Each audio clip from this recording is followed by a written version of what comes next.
민주당 신경민 전 의원 자리하셨습니다. 안녕하세요. 네, 안녕하십니까. 국민의힘 오신환 전 의원 나오셨습니다. 안녕하세요. 네, 안녕하세요. 네, 지난 주말 민주당에서 사실 경선이 마무리됐다고 봐야 될 것 같은데요. 3차 슈퍼위크까지 지금 끝났습니다. 네. 이재명 지사가 최종 누적 득표율 50.29%를 기록하면서 최종 후보로 결정이 됐는데요. 네. 이 턱걸이 과반이라는 말이 나오면서 민주당이 좀 내용을 겪고 있는 상황이기도 한데 이런 상황 어떻게 보고 계시는지 일단 총평부터 먼저 좀 듣고 싶습니다. 신경민 전 의원께서 말씀해 주실래요? 전혀 생각하지 않은 일이 지금 어젯밤에 벌어진 거죠. 네. 저도 그냥 많이 질 거다라는 생각을 하고 있었는데 어제 이제 그 결론 발표를 보면서 깜짝 놀란 거예요. 총체적인 50.29%도 그렇지만 3차 선거인단에서 62%대 28%. 네. 이건 하프 게임을 네. 넘어서거든요. 네. 이런 결과를 저도 예상을 못했지만 우리 캠프 아무도 이낙연 캠프 아무도 예상을 못했고 그래요. 전체 당이 예상을 못했습니다. 일반 국민들도 마찬가지고요. 그래서 62대 28이라는 게 뭐가 좀 계산이 잘못된 건가 하는 생각을 할 정도로 그리고 네. 이제 모집단은 작지만요. 그 제외 선거인단이 있습니다. 그 제외 그 투표가 가능해지면서 정당들도 제외 선거인단을 모집하는데 거기서도 55가 나왔어요.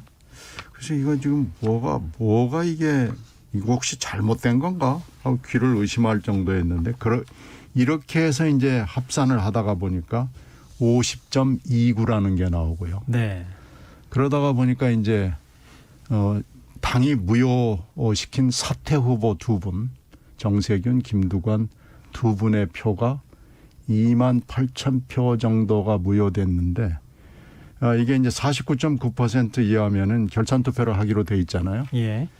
이게 4,200표 정도밖에 되지 않습니다.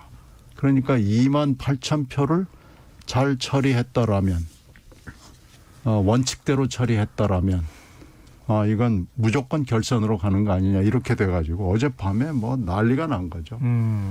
그래서 이 난리 속에 그 비가 좀 왔습니다. 어제 지지자들이 이낙연 후보 지지자들이 잠실에서 여의도까지 이동을 해가지고 집회를 하고 긴급회의를 저희들도 하고 그리고 오늘 아침까지 오전까지도 긴급회의를 하고 이렇게 돼서 지금 걷잡을 수 없는 내용으로 들어가고 있는 거죠.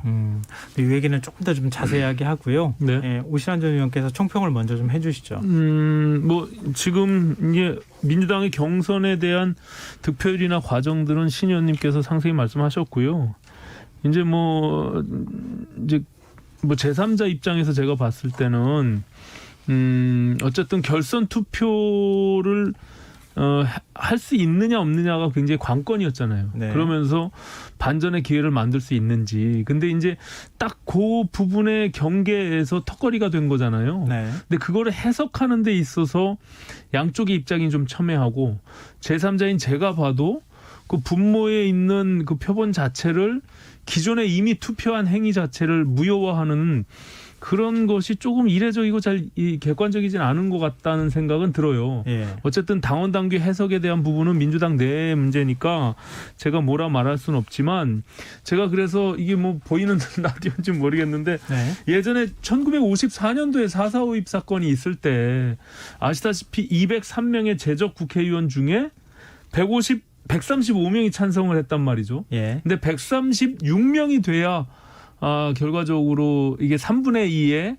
2의 표결 찬성이 통과가 되는데 그때 0.33이라고 하는 것을 4.4 오입해갖고 버림으로 인해서 결국엔 135명이 통과가 된 거잖아요. 네. 근데 지금 공교롭게도 민주당이 그 무효표를 분모에서 빼는 그 행위 자체는 그 당시에도 무효표가 한 표가 있었어요. 예. 1954년도에도.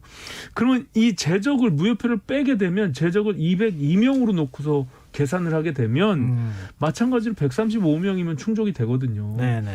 그러니까 이게 이렇게 하나 저렇게 하나 사사오입이 되는 그런 결과를 낳게 된 건데 그거에 대한 해석이 양 진영이 지금 굉장히 첨예하게 대립이 되는 것이고 이낙연 후보의 지지층들은 사실 받아들이기가 굉장히 어려울 것 같다. 그러면 이게 굉장히 큰 내용으로 가고 이걸 어떻게 당이 수습할지가 보는 사람 입장에서도 굉장히 걱정스럽기는 해요. 쉽게 결론이 나질 것 같지는 않습니다. 예. 근데 지금 이제 그 송영길 대표는 이미 사실 경선룰 문제는 정리가 된 것으로 보는 것 같더라고요. 그래서 이미 끝난 것이다 이렇게 판단하는 것 같던데. 이 문제가 예. 9월 16일에 그러니까 벌써 한 달도 전에요. 당에 그 공문이 나갔어요. 그래서 이걸 네. 가지고 2번 최고위원회의를 했습니다. 네. 그때 언론 주목을 별로 많이 받지는 않았는데 네.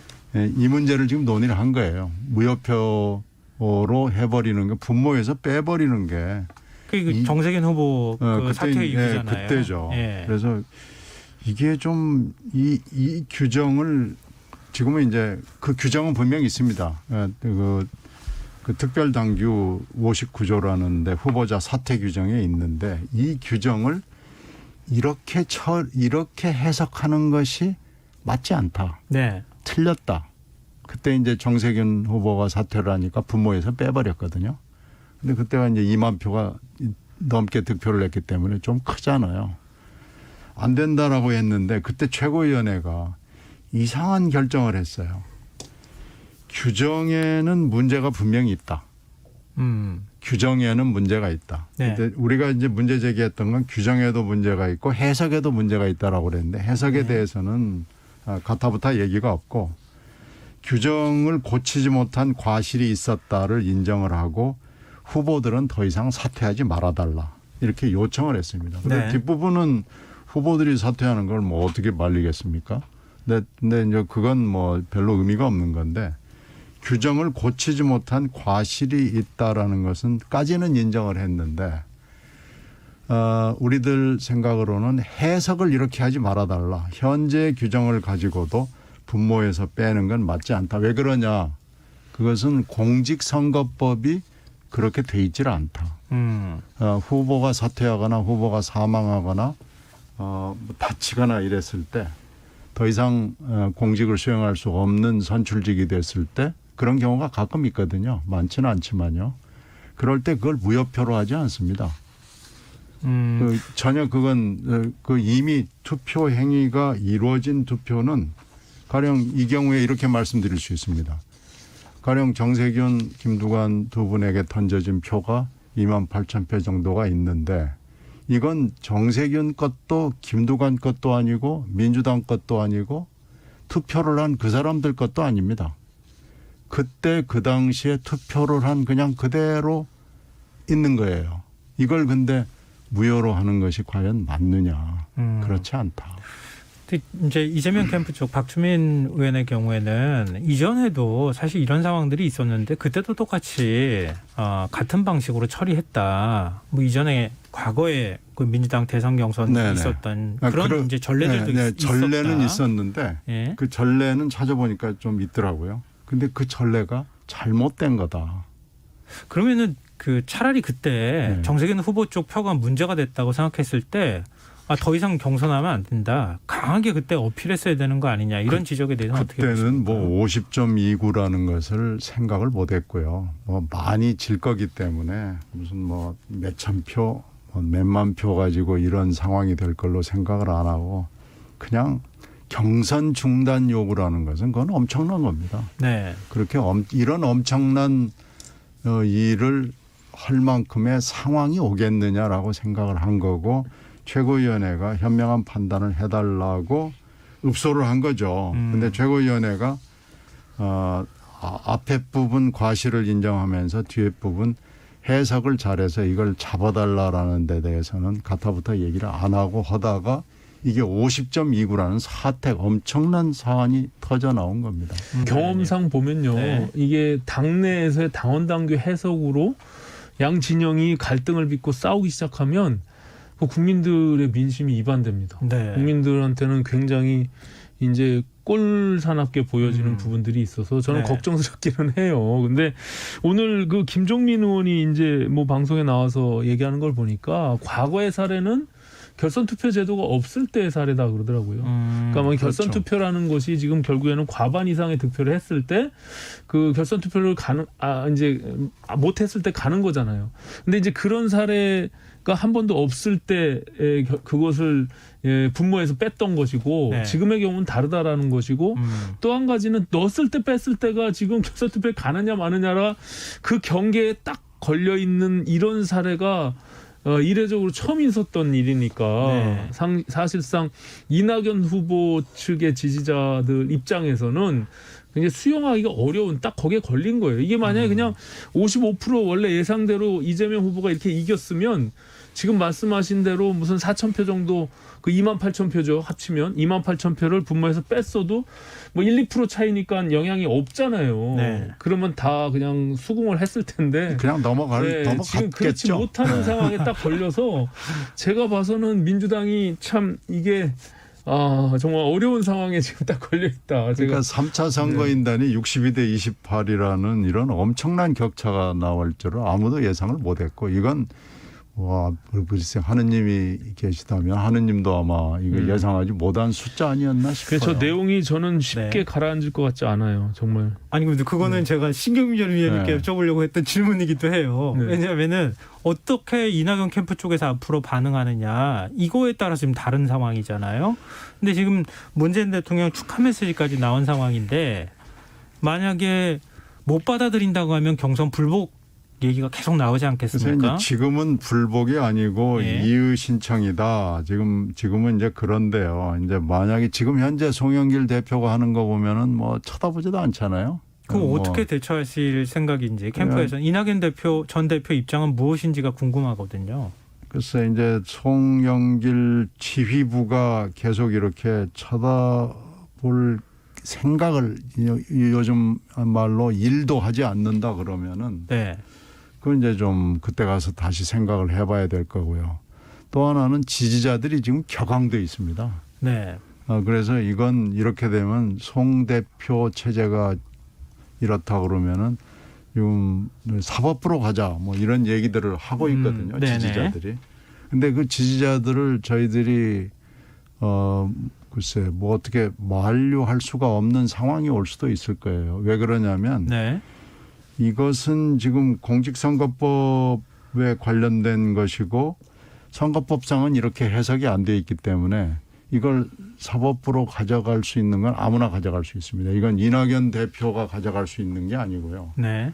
유권자는 이걸 사법부로 가져갈 수가 있습니다. 그래서 이걸 우리가 막을 수가 없습니다. 그래서 그렇게 되면은 이건 지금 정치적으로 풀어야 될 일을 결국은 법률적으로 이렇게 되면 이제 얘기가 우리가 뭘 컨트롤하거나 옆에서 이것을 제어하거나 이럴 수 있는 상황이 아닌 쪽으로 비화될 수도 있기 때문에 굉장히 걱정스럽죠. 근데 어쨌든 네네, 지금 이게 민주당 내부의 문제고 네. 또 그 진영 간의 절차적인 완결성이 지금 없는 거잖아요. 어찌 네. 보면 네. 뭐 당의 지도부는 이미 선언을 하긴 했지만 한쪽 진영에 거의 40% 가까운 지지를 받은 한쪽 후보가 그걸 동의를 안 하고 있으니까 그래서 국민의힘의 입장에서 보면 이미 이재명 후보를 그 정당성을 인정하기가 상당히 어려운 상황인 거죠. 어떻게 국민의힘 쪽에서 바라볼 때도. 왜냐하면 그 내부에서 뭔가 완결되지 못한 측면이 있어서 네네, 결국에는 네. 이 4.4, 5입의 그 반쪽 후보가 되는 그런 후보가 탄생이 된 거죠. 그리고 더군다나 지금 대장동 사건으로 인해서 이것이 계속 일파만파 퍼지고 있는 그런 상황에 그 중심에 있는 후보가 됐기 때문에 네.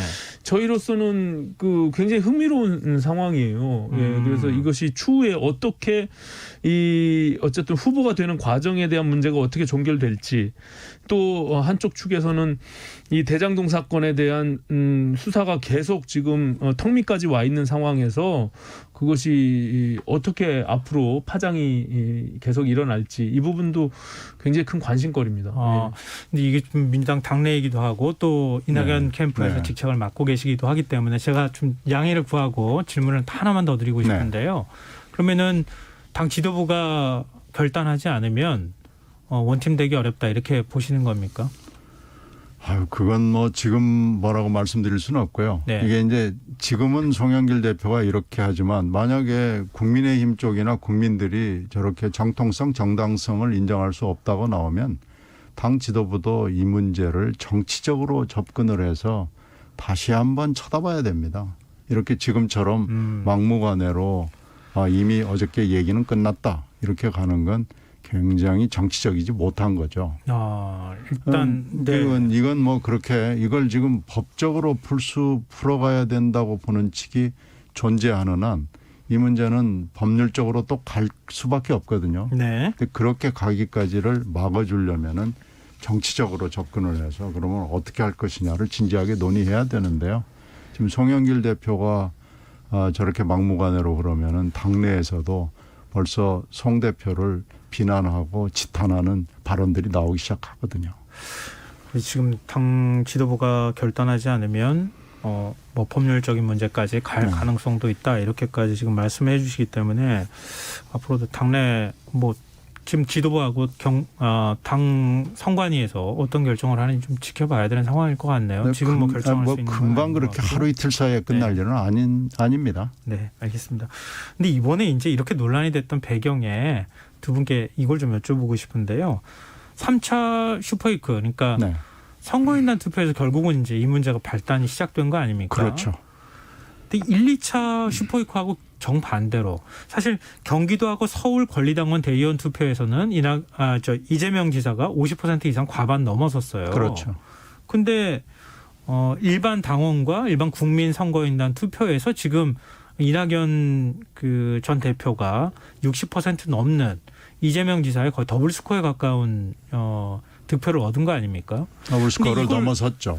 그러니까 왜 이런 결과가 나왔다고 보시는지. 왜냐하면 이거는 이재명 지사가 앞으로 당내 후보가 된다 하더라도 대장동 문제하고 관련이 돼 있다 그러면 굉장히 의미심장한 대목이 아닐까 싶거든요. 어떻게 분석하고 계십니까? 이제 저도 뭐 여러 가지 해석을 많이 들었습니다. 근데 다 맞지 않고요. 예.